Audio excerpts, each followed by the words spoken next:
All right. Welcome to M&A Science, where leading M&A practitioners share lessons learned from their experience. If you're interested in keeping up with the latest from M&A Science, visit mascience.com and subscribe to our free newsletter. Every week we share highlights from our interviews and invitations to events as we build the greatest community of forward-thinking M&A practitioners. Again, that's mascience.com. I'm your host, Kison Patel, CEO and founder of M&A Science.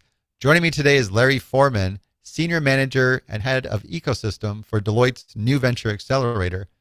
Deloitte is the largest professional services network by revenue and number of professionals in the world. Today, we're going to talk about why companies should consider doing corporate ventures and the different approaches to it. Larry, welcome back. Thank you. Thank you. Well, I'm glad to be back. I appreciate it. Can you kick things off with a little bit about your background? Sure. I used to be a venture capitalist many, many years ago and enjoyed it, but switched over to the operating side, and I had a chance to take over one of our portfolio companies that needed basically a turnaround. So I sort of was on both sides of the table. I started out as a board member and ended up being the operating guy. Learned a lot about how venture funds work and how venture capitalists think about the market. And, roll forward many years, and I end up handling the venture capital investments for Deloitte. So experience from many years ago got basically retreaded and reapplied. So I know a little bit about the venture community from having worked in it, having been a VC, having worked with a number of VCs that were on my board when I was a venture funded company. And now I'm handling venture investments at Deloitte, which is tricky because Deloitte is, yes, the largest consulting firm in the world, but it's also a large auditing firm. And so we have to live within the compliance requirements of an audit firm as we make our investments, either in venture funds or in anything else for that matter. So there's a fair amount of additional compliance work that I need to deal with, sometimes known as independence work. And conflict checking that goes into each and every venture investment we make. And then we continuously monitor those investments to make sure we remain in compliance. And so far, cross your fingers, we have. So it's an interesting situation at Deloitte. It's not quite the same for more corporate environments, more commercial environments. They won't have the compliance overhead that we have, but they still follow the same kind of reasons and rationales for perhaps doing corporate venturing. So you were Deloitte. Yeah, go ahead. Yeah, I was saying when you think of Deloitte, you don't think of corporate venturing in general. I was saying maybe we can kick things off with defining what is corporate venturing, how's it different than venturing capital. Okay. Yeah, when I use the term corporate venturing, what I mean is a organization like ourselves, we're a corporation, actually a partnership, but we behave like a corporation, having some kind of relationship with with either a single or multiple venture funds.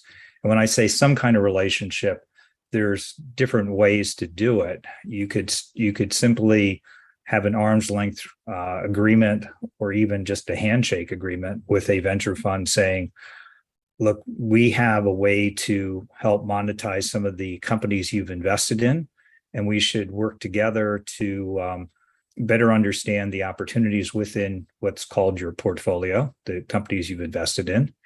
And you can simply have it that way, where me, for example, at Deloitte, working with the business development people within the larger venture funds, sit down and describe kind of the appetite we have for certain kinds of companies to work with. And they offer up those companies from their portfolio. We go through a process whereby they introduce us to the companies themselves. First, just kind of a desk introduction. Here's what the company does, and here's why it does it, and why it's distinct in the market, why we invested, and so on. And then if that resonates with one of our particular needs in terms of areas that we have an interest in, practice areas of the firm, then we will start with meeting the principals of the venture capital fund portfolio company, in other words, the company they invested in. and have an introductory session. We may or may not bring in our practice leaders at that point. We might screen them first, and then if we think there's an opportunity there and they're interested, because you got to have both sides to work, then we'll bring in our practice leaders and their subject matter experts and start a whole socialization process that could lead to forming an ecosystem relationship or an alliance, or it could just turn out to be good market information for us, and they get a chance to understand how Deloitte works. So that's kind of one way to do it. That's purely an arm's length approach.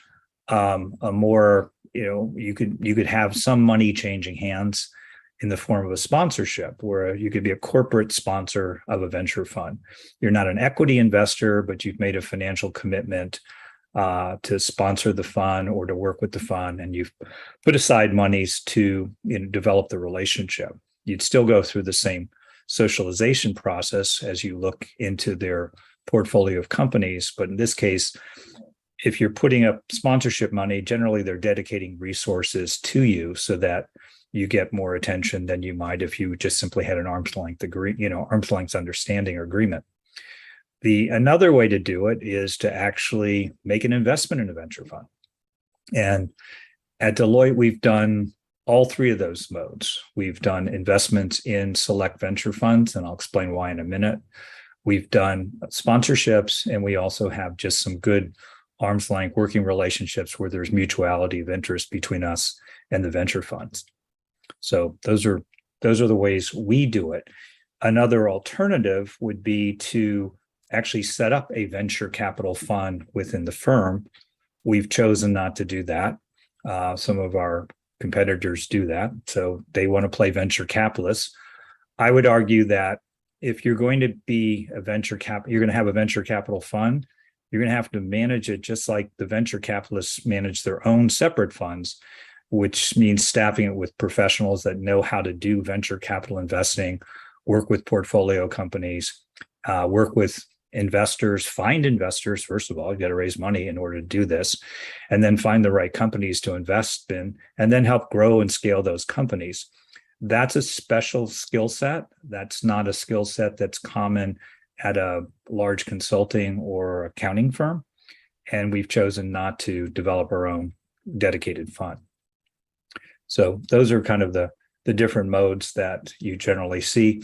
You also could, if you do start up a venture fund, then you're going to be looking for investments in early stage companies, and you need a good set of you need a lot of deal flow for that. I'd rather piggyback the deal flow of multiple venture funds that I work with than have to go find my own deals themselves. Because for us, the return on investment is probably the least important reason to involve ourselves in the venture funds if we're an investor.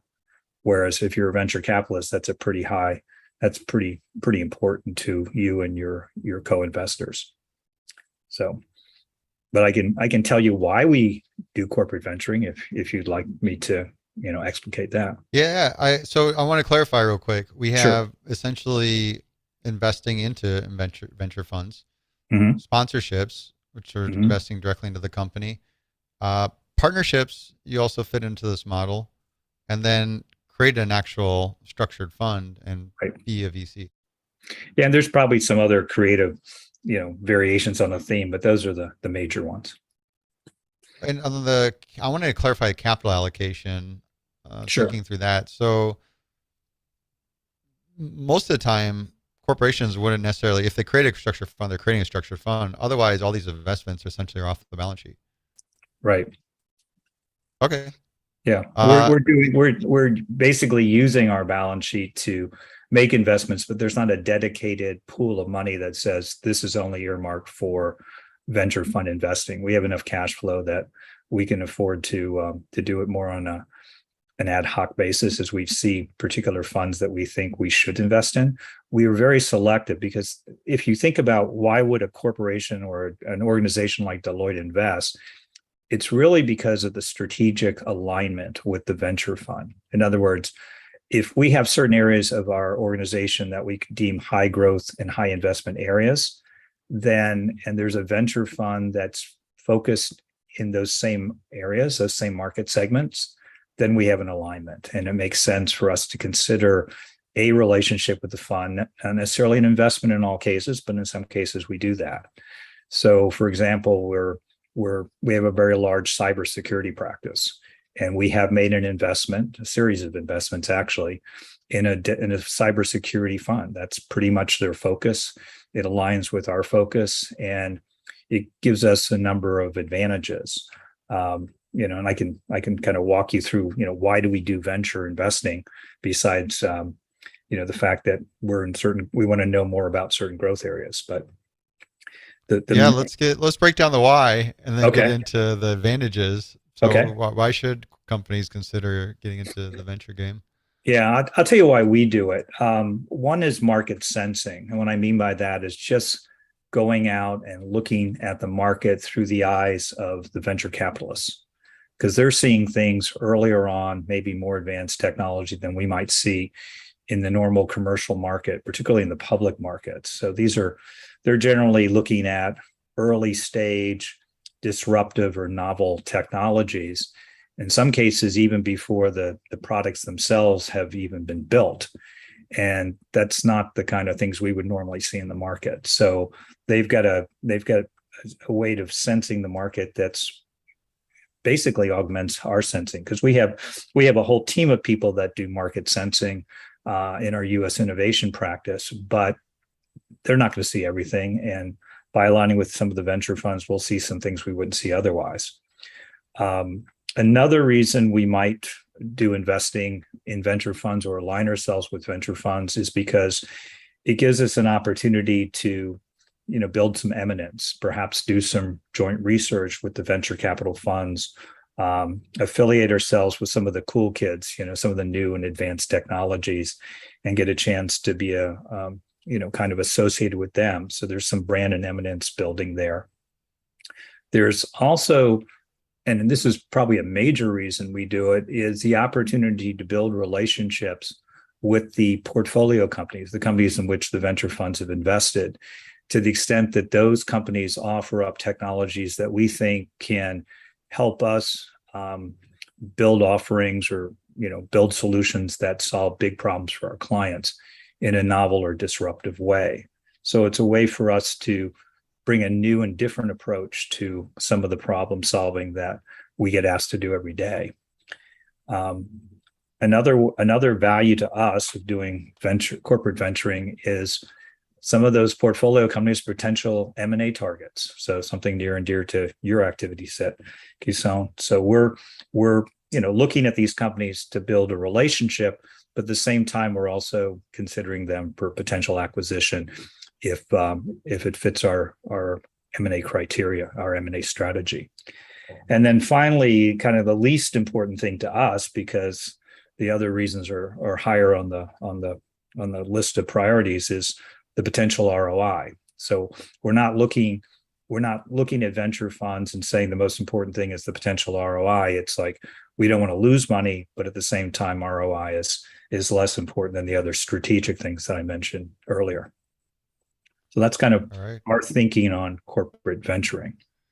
I think you got it. I got intel, presence, relationships, M&A, ROI. Right. And the relationships is really what we call ecosystem or alliance type relationships. So let me expand on that a little bit if it's helpful to your audience here. So if you think about it, a firm like Deloitte is known as a professional services firm. So we have a lot of practitioners that run multiple practices in almost every business area you can think of, every market segment you can think of, in terms of, whether it's financial or it's in the health, in the life science area, or it's cyber, you name it. We're solving big, complex problems for enterprise corporations. As part of our way of delivering those solutions, we're marrying technology and other forms of intellectual property, which could include data, with the professional services to solve these problems. And a good source of some of the technologies that we might want to deploy come out of the venture community. So our goal is to see things early on, realize the potential that they have, build them into some of our offerings. They could be gap fillers, or they could be the basis of a whole new platform for us. But at the end of the day, the goal is to bring something to our clients that help them solve their problems in a novel and efficient way. So that's kind of why we think about those kind of relationships. We're not, obviously we're going to take them to market. We're going to build services around it and provide a more complete solution than the technology might avail itself of in and of itself. So you take data / technology plus professional services, and now you're creating some new compelling capabilities. Yep. Yeah. Because we do a lot of work in the area of digital transformation. And if you think about digital transformation, it lends itself to a fair amount of technology to create a better approach to doing what you traditionally did before, or maybe a completely disruptive approach. And the technologies that we're seeing coming out of the venture community are ones that in many cases, fit that particular criterion. So we're excited to see these things early on, recognize their potential value, and then start to build out offerings around certain one of these companies. Not all of them. I mean, we might look at 50 and choose 2 or 3, but there's still some pretty exciting things that we're seeing very early in the market. If we wait until they become public companies, then we're in there with everybody else at the same time. This way, we get a jump start on it. That's a clear advantage. Are there any other advantages of corporate venturing? I think that sometimes we end up building kind of interesting ecosystems. In other words, some of these companies that we start to work with also have other relationships, and we leverage those relationships. So instead of just having a one-to-one relationship with one of these portfolio companies, we may end up doing something that's a 3-way or 4-way activity. So it could involve with one of the hyperscalers, for example. So, Google Cloud or AWS or something like that could be leveraged for cloud migration. But in addition, there's certain enabling technologies that we want to use to do that work. So the relationship could be between one of the hyperscalers and one or more of these cloud technology companies that we might be working with to to provide a better solution for our clients, more cost effective, better management, just faster capabilities. So it depends. It depends on what kind of problem we're trying to solve. It could be a security issue in terms of encryption technology. And so we're not going to develop, we're not going to put all the money in it's necessary to build the world's best encryption technology. We might be able to leverage it in the form of a portfolio company relationship. So why build it if you can align with it and go to market much more quickly? So one good reason we went from creating new capabilities to enhancing current capabilities. Yeah. Well, I mean, you think about it, there's sort of 3 levers that any big company can pull. One lever is they build something from scratch. One lever is they buy it. And the third lever, and there's probably more, would be to align with it and, build relationships and leverage the technology that somebody else has built. One, because it gets you to market quickly. 2, they're monomaniacally focused on that technology. So they're going to try to be the best at it. Why should we reinvent the wheel if they've already invented it? Let's just leverage it and move faster.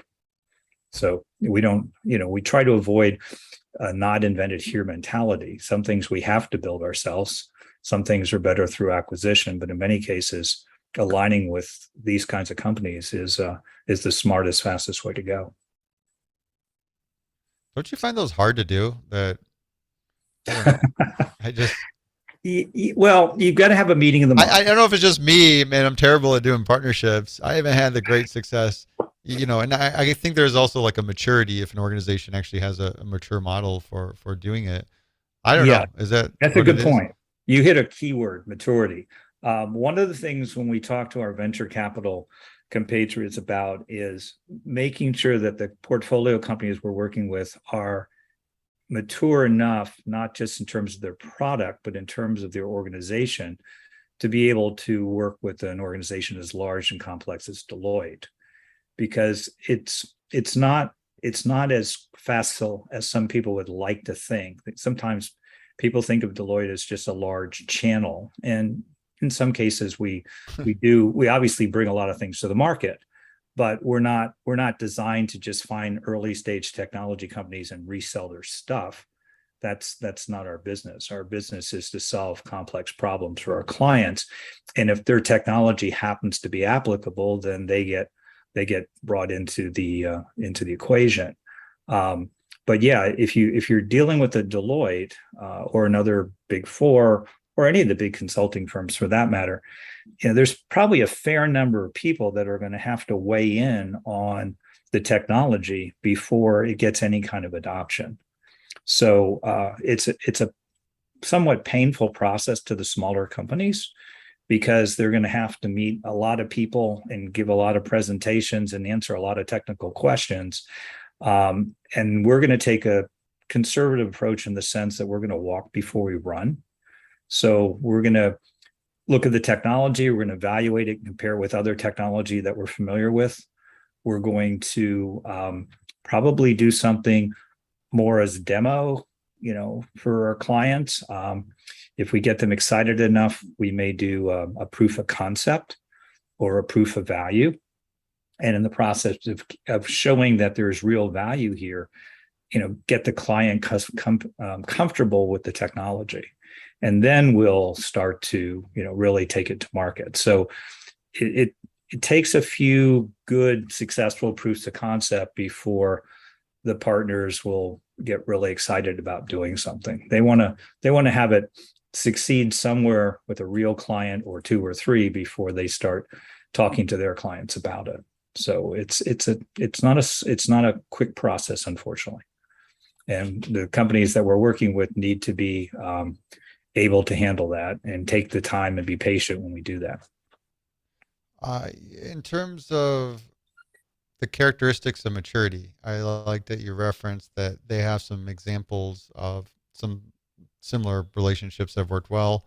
Mm-hmm. Anything else that would be other characteristics that you look for in terms of assessing a company's maturity if they're ready to partner with a larger organization? Yeah, the maturity is both the management team and also the technology itself.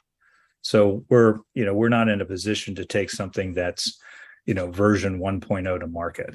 We're more conservative than that. We're looking for something that has had some adoption in the market. So we're looking for some relatively well-known clients. It doesn't have to be a lot of them, but a couple that we know somebody's actually using the technology and getting benefit from it.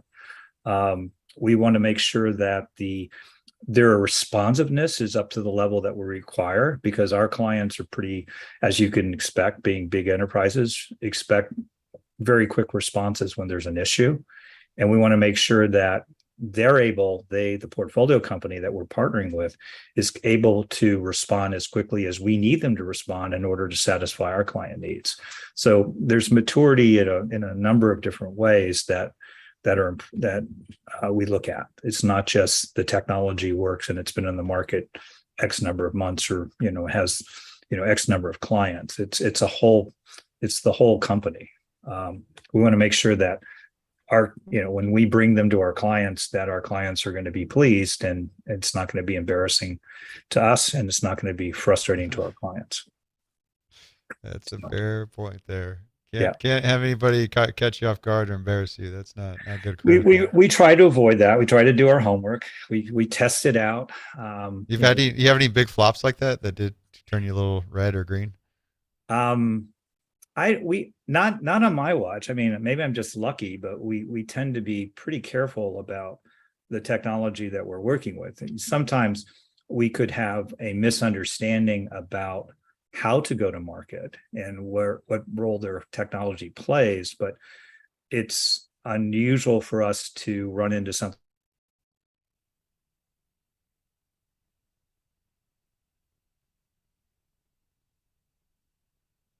if our clients speed it up, it's being done as a proof of concept, not as a final license or anything of that sort. I the when we think about these different approaches Mm-hmm. for venture partnering, venture corporate venturing, how would you choose the structure that's best for your company? In terms of the investment side or the relationship side, or in terms of how to build the ecosystem, which question I, do you want me to address first? I think from the investment side, yeah, I would say looking at from the investment side, like how would you know what's ideal for your company in terms of Okay. figuring out? Um, First of all, I would start with understanding, having a clear idea of the strategy. In other words, what kind of venture funds might you consider investing in and why? So in our case, we're looking at venture funds that are aligned with the strategic growth areas of our firm. So in some cases, that could involve cloud and cloud migration, artificial intelligence, the metaverse, and unlimited reality, or even you know augmented reality.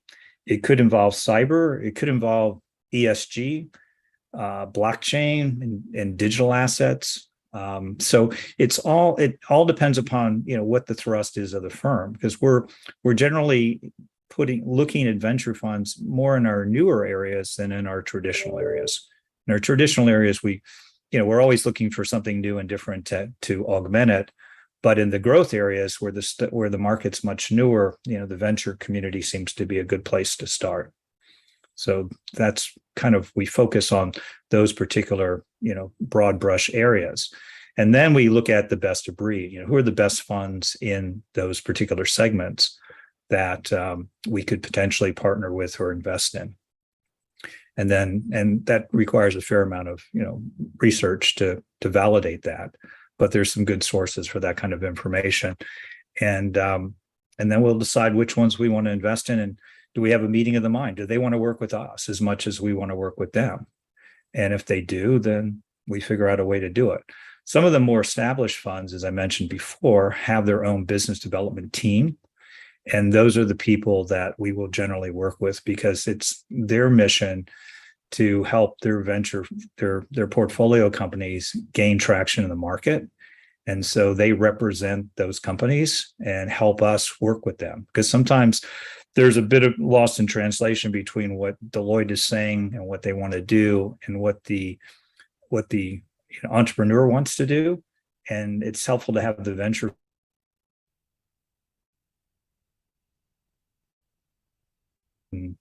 certain things from the portfolio company.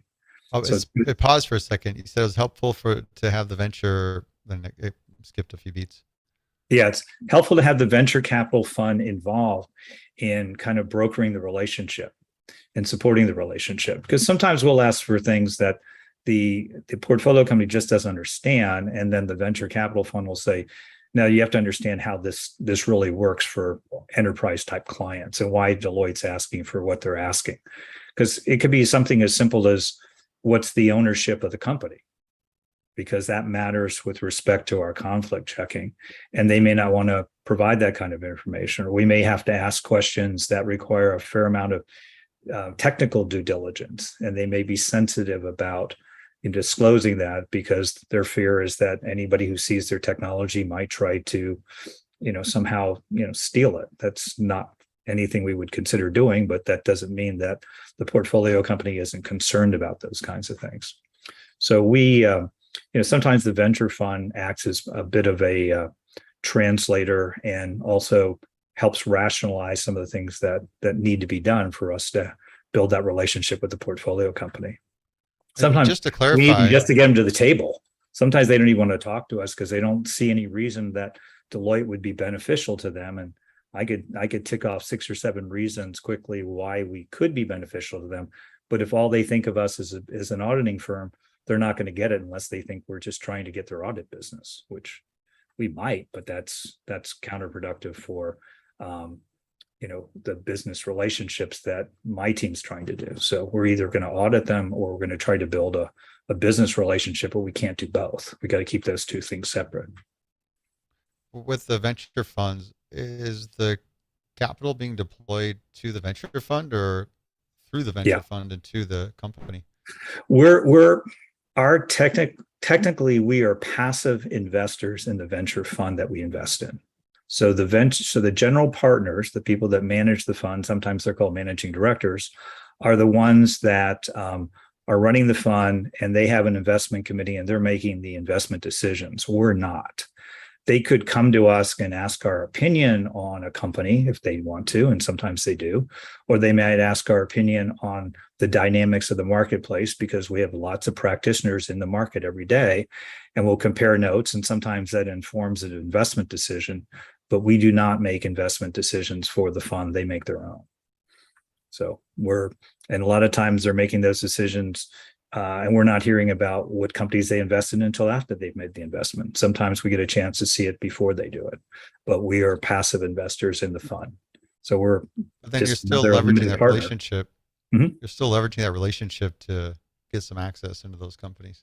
Yeah, usually we have enough of an investment that they know who we are, and they're and when we enter into the investment, we usually ask for a certain amount of information on a regular basis so that we can benefit them in their portfolio companies. Because we'll have a running dialogue with some of the venture funds about, what are you seeing in the market? Here's what we're seeing, and comparing notes, and that's useful to both sides. And then obviously they want us to help grow their venture capital and their portfolio company investments. So they want us to work with them and get them a lot of sales. So in order to do that, we got to dig in and really understand the technology and the company, and build the offering around that. So That I can tell you why sounds venture funds want to work with us. I mean, I've sort of hinted at it, but I could be more explicit if you'd like. Yeah, I guess to just recap on making these different structures successful, it's alignment on the strategy, really Mhm. fleshing that out, find the best opportunities, and then meeting of the minds. Seems like Yep. the three big components. But yeah, I'd love to hear why the venture funds on the other side of the table would want to partner. Yeah. Think about let's talk about the why their portfolio companies might want to work with us. And then we'll also talk about why the venture funds want to work with us as well. On the portfolio company side, affiliating with a large professional services firm, if we're representing them or talking about them to our clients, it actually does provide some, brand benefit or some validation in the market. It's not them professing how good they are, but it's us professing how good they are. So that certainly adds to their credibility in the market with some of the bigger companies that may not know about them otherwise. As I mentioned, there's some opportunities for us to bring their technology in one form or fashion to our large enterprise clients. And we have, a goodly number of global 2000 clients that we can talk to. And we can talk to those clients at very high levels, at the decision-making levels, executive level, board level in some cases. So there's a way to get them quickly exposed to the right decision makers at the right level in a big organization that they probably have a hard time finding on their own. Another thing is, since we have practitioners in the space and we see other companies that are competitors of theirs, we can share with them, give them feedback on their products and on their strategy. So there's some, call it free advice, if you will, that they get just by interacting with us and understanding why we ask the questions we ask, and how, and when we do comparisons with other players in the market, it kind of helps them understand, how we, as sort of a representative of the enterprise world, think about their particular technology. In some cases, we're completing the solution. They have a really cool technology, what I'll call the nice shiny object, but they may not have a total solution. So the combination of their technology, our market knowledge, and our professional services may be what wins the day. Because if you think about it, there's a bit of a disconnect. Corporations are trying to solve different kinds of problems. technology companies are providing different kinds of technology. Somewhere there has to be, a bridge, and we often represent that bridge. So we can help them, get their technology into big clients by presenting it in the right way as a solution to something that's maybe even larger than what they were thinking. So those are some of the reasons that the portfolio companies want to work with us. The VCs, on the other hand, they want us to take their client, their portfolio companies to market. So there's an economic driver there, but they also enjoy the dialogue that we have in terms of, again, what we see in the market versus what they see in the market. And also there can be a dialogue at the deal flow level where they're starting to look at a company and they'd like to get a little more background on it from a different perspective, and we can offer that different perspective because we have practice leaders in most segments of the market, and we have a lot of subject matter expertise that we can bring to the table. So sometimes the dialogue can be very strategic, and sometimes the dialogue can be highly technical. Depends upon what they want to talk about. And then sometimes it's just, if we see the same thing they see, they hear it enough, they go, that probably informs their investment thesis, even though we're not telling them to what invest in by any means. It does give them some insights, and they go, well, if that's what the enterprise clients are saying they need, and this is the kind of practice you have, then maybe we should find something that aids and abets that particular segment. So it's a win-win. Cool. So for the portfolio company, they benefit because of the access to leadership with the relationship with the corporate that allows them to accomplish their goals faster, get feedback from that larger corporation that could be helpful for them to grow in terms of how they look at developing solutions and so forth. And then also for them to combine the capabilities to build a better solution that they may have some gaps that working larger companies allows them to go to market with something bigger, better. Yeah, and there's another area, it's kind of an interesting corollary. We have a very large federal practice and state government practice. And if you've ever tried to sell anything to state or federal government, it's a different process than the commercial side of the house. And we have people that have been doing that for years and have relationships with most of the major agencies and most governments. So, and we have the same relationship globally, but I'm just thinking here in the US. And so it's daunting for an early stage technology company to try to go sell directly to any federal agency. We know how to do that. We can help them through the process. So whether they're getting FedRAMP, which is, a way of getting validated in the federal space, or whether they're going through HIPAA compliance, which is obviously the regulatory issues they have to deal with in the medical space. We have people that do that kind of work every day, and they can help them understand what's going to be required of them and get them through the compliance process. And that's not something that they would necessarily know on their own without spending a lot of money or having experts already in-house. And most companies don't have those experts at early stage. Maybe when they get to be much larger, they will, but not as they're starting out. So we can help them in that regard. And then sometimes we can just provide some good old-fashioned consulting to them. It could be consulting in terms of strategic consulting. It could be tax advice. It could be product advice. And some of these services, obviously, we're charging for, but some of it they get gratis by just working with us. It just depends. But we're always looking for a kind of a two-way relationship. So why not take them to market and drive revenue for them? But at the same time, if there's services we can provide them, we're not shy about doing it. The only thing we would avoid if we have a business relationship is to avoid the audit side, because if we're doing an audit, then we have to be obviously totally independent. So we can't have a business relationship per se. We can have a vendor relationship where we can buy their products at an arm's length basis, but we can't do anything that either creates a conflict of interest or the appearance of a conflict of interest if we're their auditor. So the audit side of the house is separate from the rest of the house, so to speak. That was a lot, Larry. And you're giving me all too many ideas here. I'm going to be following up, pitching you all kinds of stuff after this call. So okay, be prepared for that. Back on the venture side, for Yeah. them, it's to grow their portfolio company, their investment. But seems like there's a variety of different intel that they get that benefit could, in the long run, help shape their investment thesis as well. There is, like I said, they just by talking to us about a particular client, for example, let's say we're in the healthcare field and we're explaining to the portfolio company that we think a use case for their particular technology is X, and we describe that use case to them. It may be one they're aware of, it may be one they're not aware of. And to the extent that they're not aware of it, and we figured out a way to apply their technology in a new way that expands their horizon. Because if we can do it with one of our healthcare clients, perhaps we can do it with 25 of our healthcare clients. So it's a way to, they work hard to get the first relationship with us, and after that, it tends to accelerate pretty quickly. So there's a good amount of information sharing that does take place. We often start with, what's the use case for your technology?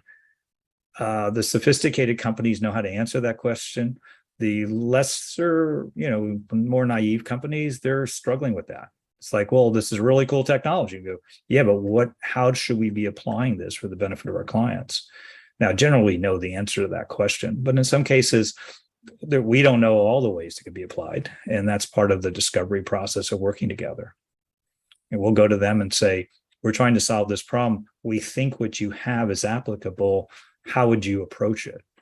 And sometimes that requires, just applying what they have, and other times it requires extending what they have. So again, it's benefiting both sides. We're getting a better product, and they're getting more product knowledge or more marketplace knowledge about what their product should be. Now, obviously, Oracle doesn't come to us for that kind of knowledge, but although I'm sure from time to time we explain to our colleagues at Oracle something that a client wants that they hadn't really focused on before. So it's not just applying what they have, but also helping them with kind of the future. For the company, mm-hmm.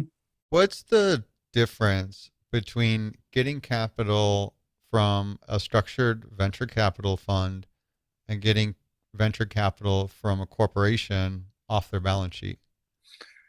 Okay. Well, again, we're not doing the investing directly in corporations or emerging technology companies, but having seen that other places. Have you done it in other places? Yeah.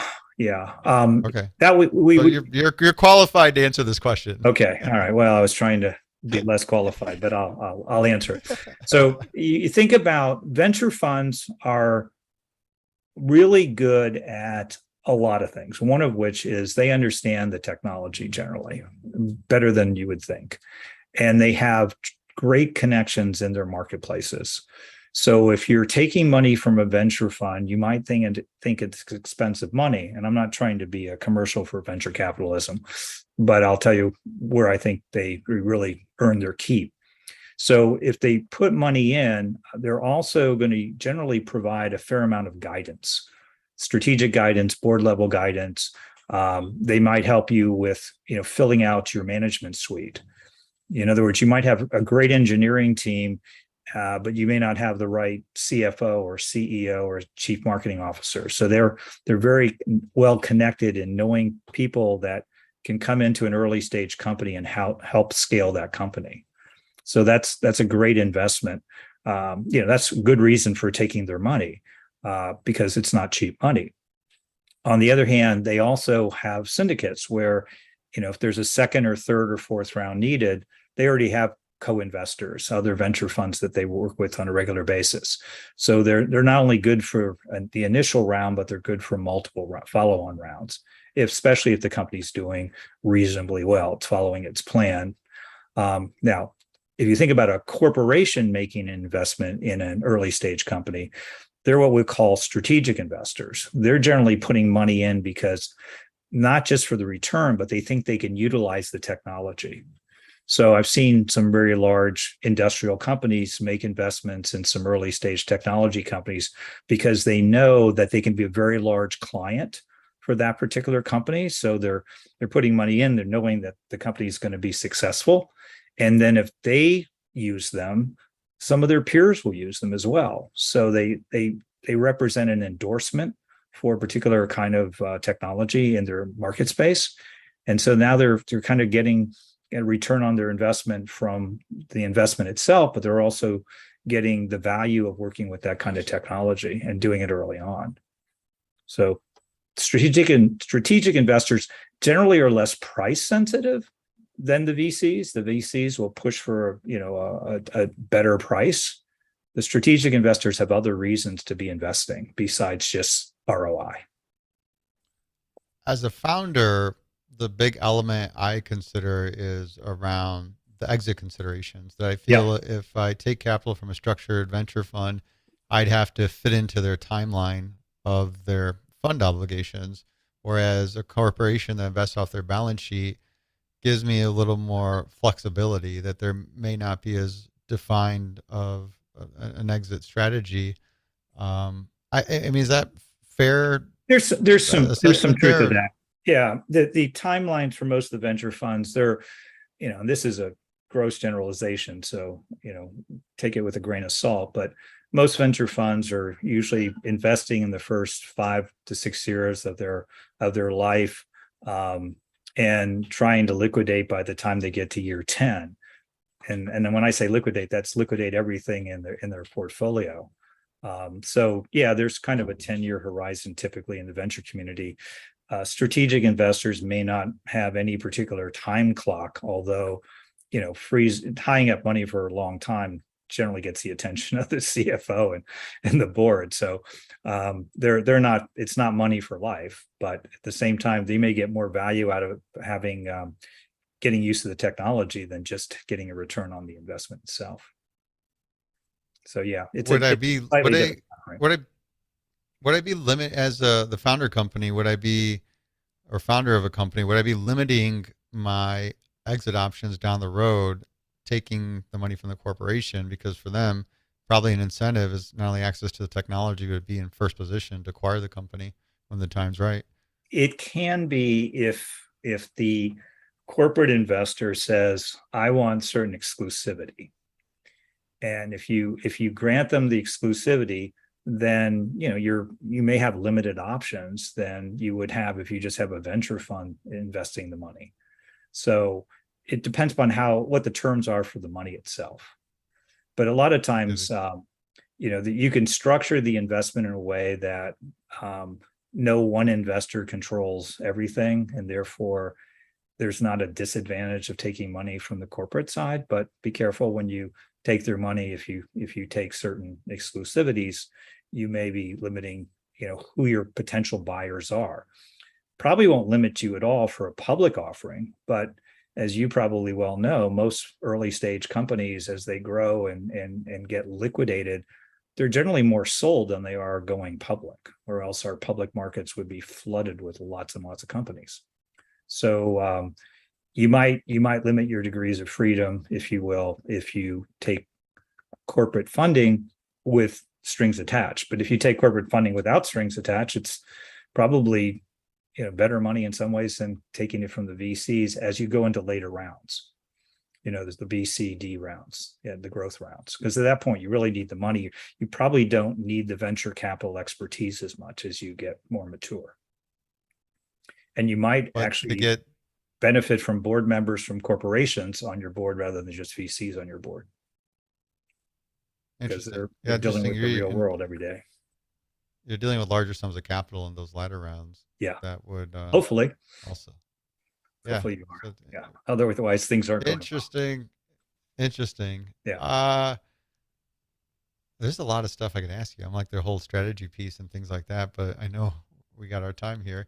What's your strategy to companies who's going to do this for the first time? I would say that, if you're going to take venture capital money, choose your venture capitalist well. Make sure the terms are not too terribly restrictive in terms of your ability to operate the business.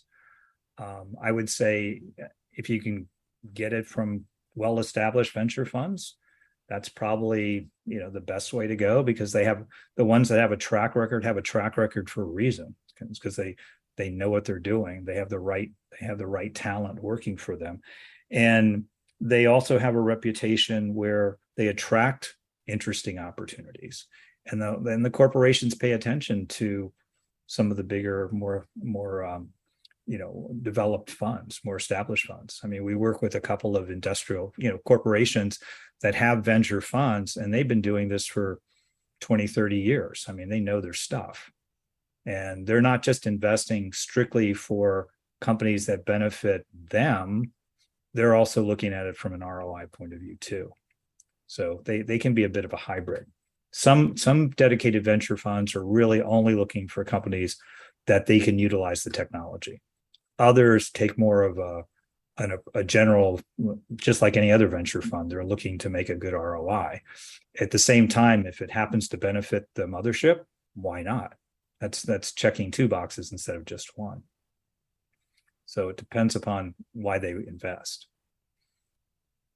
Like I said, a lot of variables for me there. Yeah, if they have a dedicated fund, it could be relatively autonomous, and not be directed at all by what the parent wants or needs. And in other cases, it's very much affected by what's good for the parent. What technologies they need, and that's where the venture fund focuses its area. It's investing. So different styles for different investors. How about advice for corporations doing their first venture investment? I'd say invest in a venture fund. Don't try to be a venture capitalist unless you're going to hire a team of VCs to run the fund for you, or you may be disappointed. It's not easy to be a venture capitalist. It sounds simple. It's not. They look at a lot of companies before they make an investment decision. And they have a lot of experience on how to grow a company, how to stand up a company. We work with one venture fund that they're almost like a pre-venture fund. They go out and they find an engineering team that has developed a novel technology, and they build a whole business corporation around them. So they're really starting with the nucleus of engineers and building out the whole business. A lot of times the venture capital funds are investing in whole companies. They have a management team, and they have the engineers, and they have the salespeople and so on. But they're just helping them accelerate that. But in this one case that we've invested in, the company is looking at pretty much engineering teams. It's seed round investing, and they're looking for novel technologies that can be highly disruptive in the market. So we find them pretty attractive.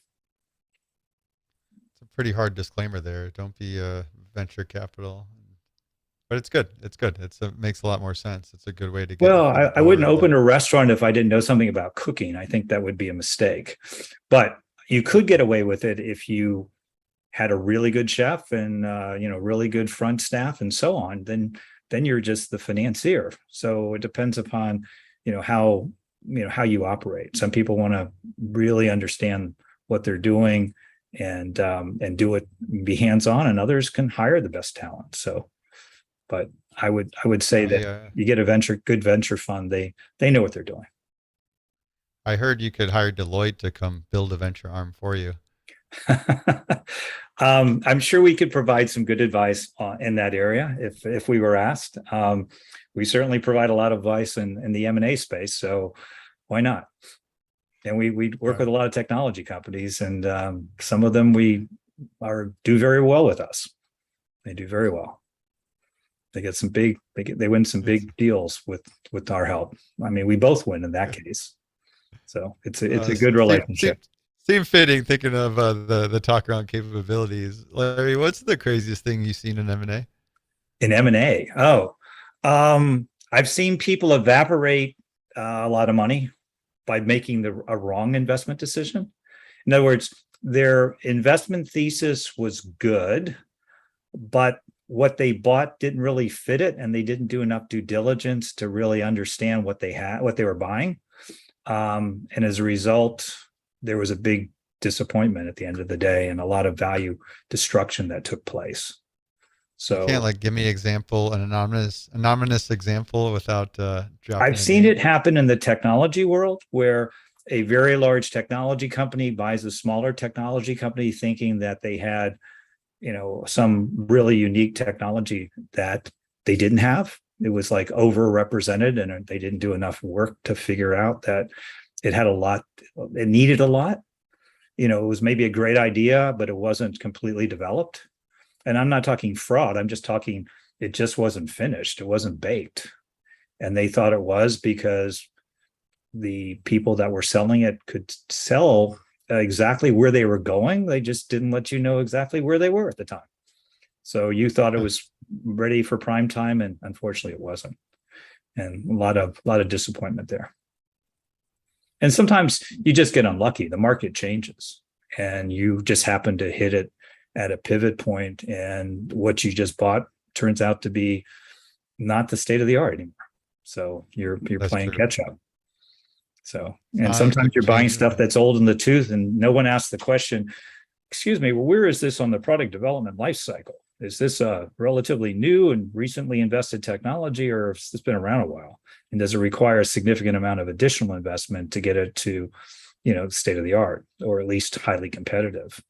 So, again, poor due diligence can lead to poor results. And sometimes you have a cultural misfit. The management. Set up our next interview right here. We got the diligence, the culture, and sure. Yeah, you learn a lot by making mistakes, and I've made a few, I admit. So I'm happy to help other people avoid the mistakes I made, or at least minimize them, because you're going to make them. I guarantee if you do enough investing or you do enough M&A work, you're going to make some mistakes. Just goes with. We just got to work on the AI immersion, or the augmented reality and augmenter. So you kind of pop up with advice as soon as they put that right search string and diligence. Yeah, well, I'll tell you what, Kison, I'll meet you in the metaverse. We'll talk about it there. How's that sound? Bring the whole team. Bring the Deloitte team. We'll talk this through. Come up with a game plan. We'll even do some blockchain work with you, and some NFTs, and some unlimited reality stuff. We can. Not a lot of blockchain M&A. We got to work on that. Okay. I think we can. Happy to talk about happen here. Deal coins. Let's give it. Larry, thank you so much. I enjoyed this conversation. I learned a lot. Thank you for helping me become a better M&A scientist. Till next time, everybody. Here's to the deal.